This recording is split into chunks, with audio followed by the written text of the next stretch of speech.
Welcome to Fearless Thinkers, the BTS podcast. I'm your host, Rick Cheatham. Today, we're joined by Steph Peskett and Abby Scott. They're two of our thought leaders in Australia who've done some great research into what talent management organizations should be focused on in 2025 and beyond.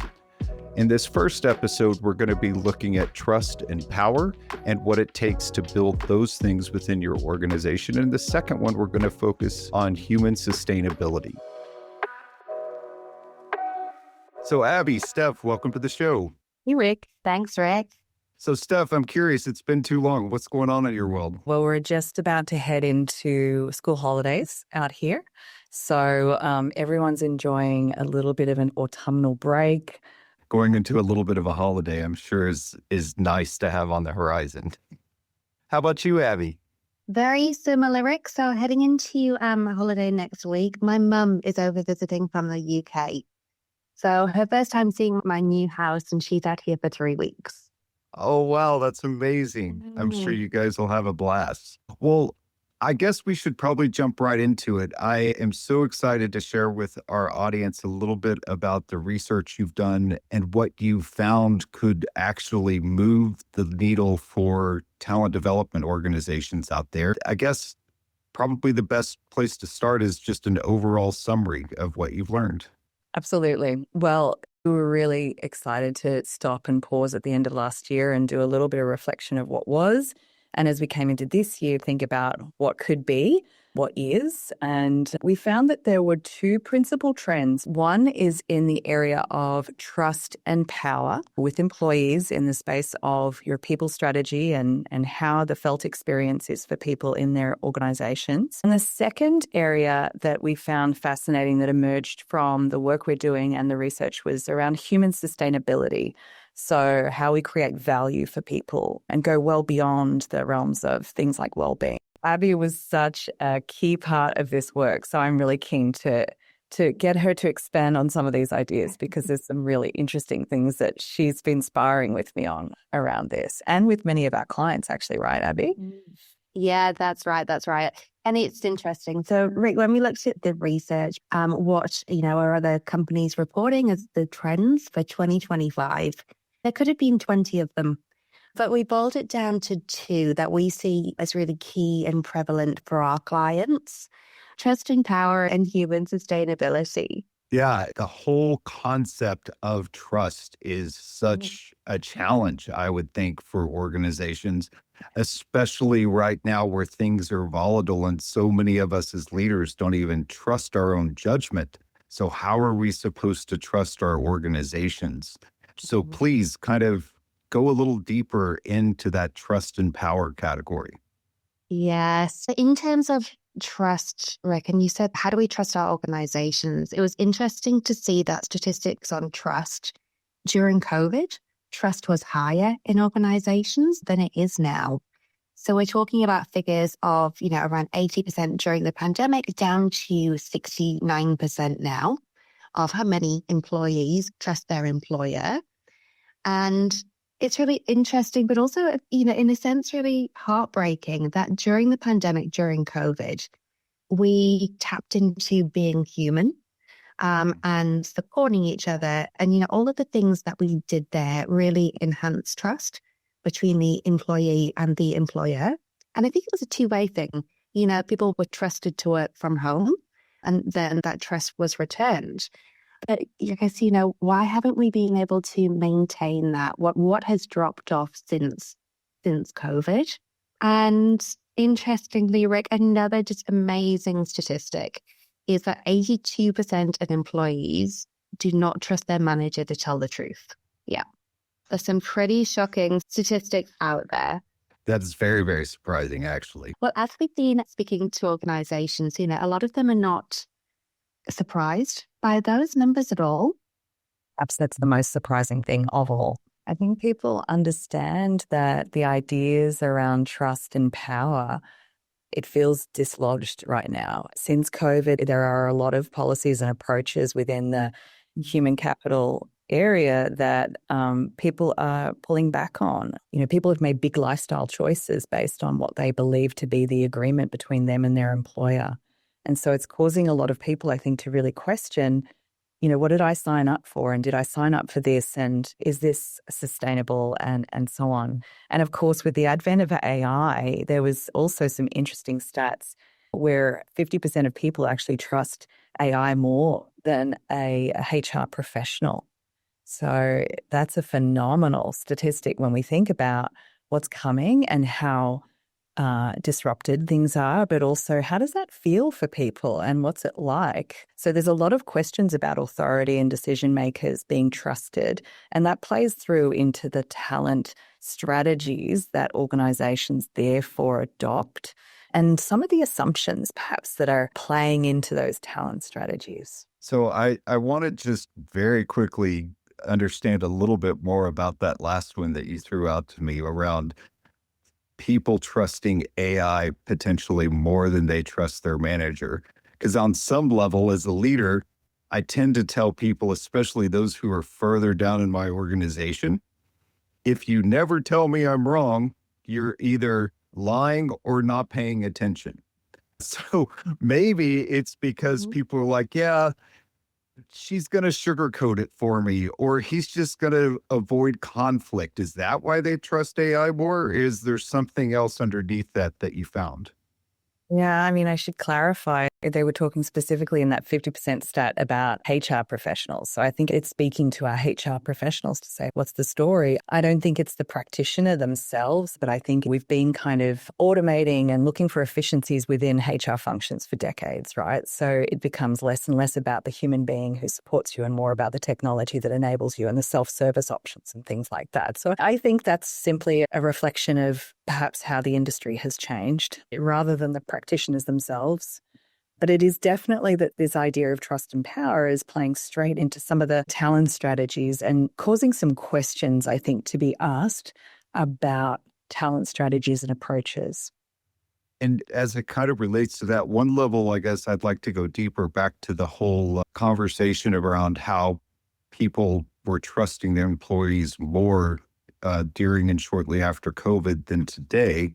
A conversation that I hear quite frequently is, hey, we had to pivot towards our employee well-being first and foremost, and now we've got to return to a culture of accountability or something like that. And so is what's driving some of this challenge people potentially going too far one way and then immediately trying to press the reset button and go too far the other way? Or is there something else here? Yeah. And I think it's so interesting. I mean, coming back from COVID and with organizations encouraging people back into the office, there were organizations in Australia who were monitoring key cards and how often they were being tapped each week, but they didn't tell employees that. So they didn't know they were being monitored until they got a phone call saying, you're not doing enough days in the office. And I think it's just those small things, right, around, that transparency of what is being measured and monitored and why, most importantly. It was interesting just last week, right, when we were doing this session with a client in a workshop format on the talent trends. And again, we were talking about trust. And suddenly the moment that the penny dropped for this client when they said, oh, do you know what? We've been monitoring security cards because we need to understand how much office space we need for the future. And that's the only reason why. But we didn't tell people that. So, we have kind of been secretly monitoring them in a big brother mode.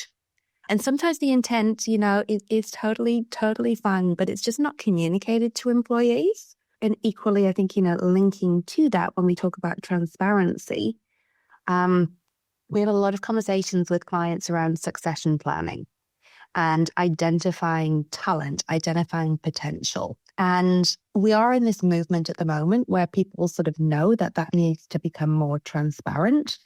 But again, it's not there yet. So again, just an example of, transparency and lack of trust in talent processes. Now I might be sat next to my colleague who's going on 12 leadership courses a year. Maybe I'm going on none. We haven't been told whether we're high potential or not, but we could probably kind of work it out. Even going to Texas public schools, I can do that math. Yeah, so it is kind of that rule number one, don't be creepy. We're okay with social media being creepy, but we're not okay with our employers being creepy. So that I can see why that transparency really, really matters to people. And especially, in those high potential, it's like, hey, why is the rest of my peer group going to lunch with the founder? And I'm answering the phones while they're gone, those kinds of things.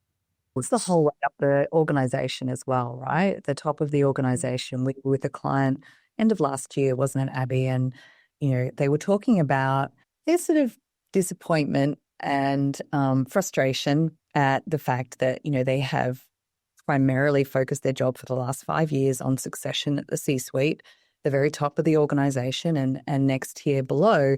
But for some reason, when it comes to the actual replacements they were making at the end of last year, there's still this sense that because it was internally developed, it's not a good enough succession plan, and this sort of hunch that they weren't quite the right people on the plan. And if we take it to a headhunter externally, then it's somehow more valid.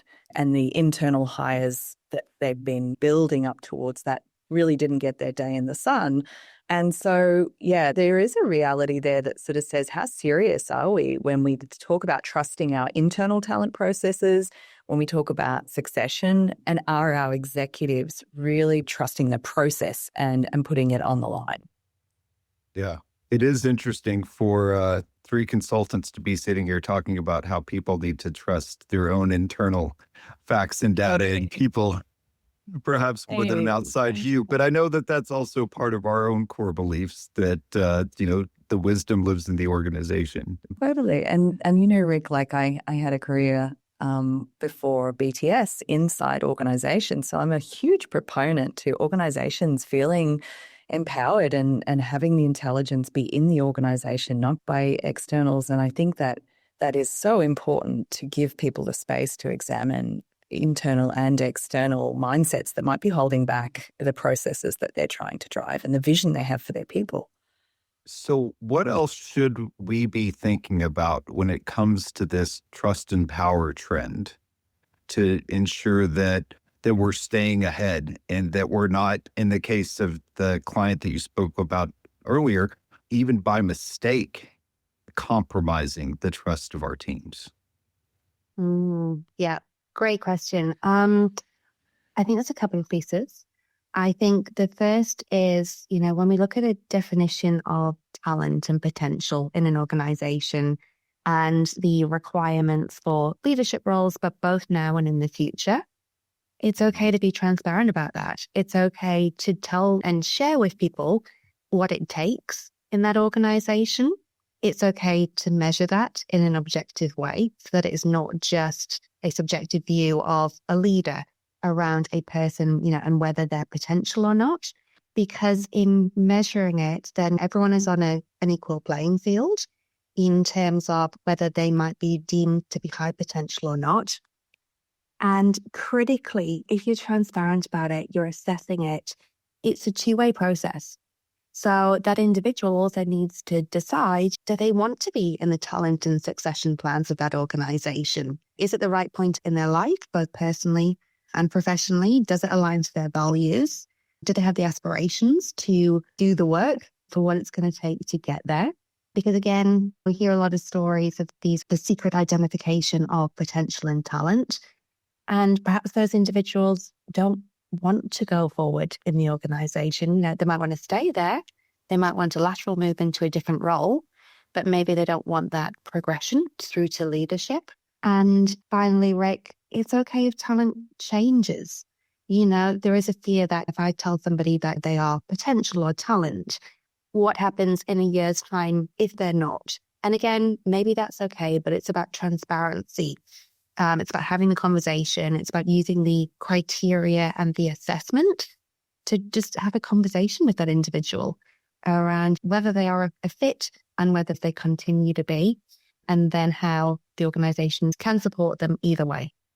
Can I just add one final point on this whole thing? And you'll see as we keep talking about the second trend, it kind of comes through that the very thing that is creating the disruption or we think is the problem is also the solution. So, the thing is, if we can create a trusting organization, then it sort of begets trust, if you like. And we know that the irony is all these, like we've talked about the initiatives of having people come into the office, etc. But it is actually the freedom that they're given that builds the trust. It is actually that freedom that builds the productivity. We know that trust in organizations is the strongest variable influencing how energized people feel at work, their sense of thriving, and their intent to stay. It's as simple as that. So, I think we just need to make sure that it's very clear to policymakers, to executives, and people influencing the broader strategies within your people organization that really trust is so much at the heart of this. And that means sharing power with employees. That's great. Thank you for the clarity there, because I feel like those are the kinds of things that we as leaders can actually impact within our own teams and drive our organizations towards shifting over time. Thanks for joining me today. It's always a pleasure to bring to you our fearless thinkers. If you'd like to stay up to date, please subscribe. Bios for our guests and links to relevant content are always listed in the show notes. If you'd like to get in touch, please visit us at bts.com. And thanks so much for listening.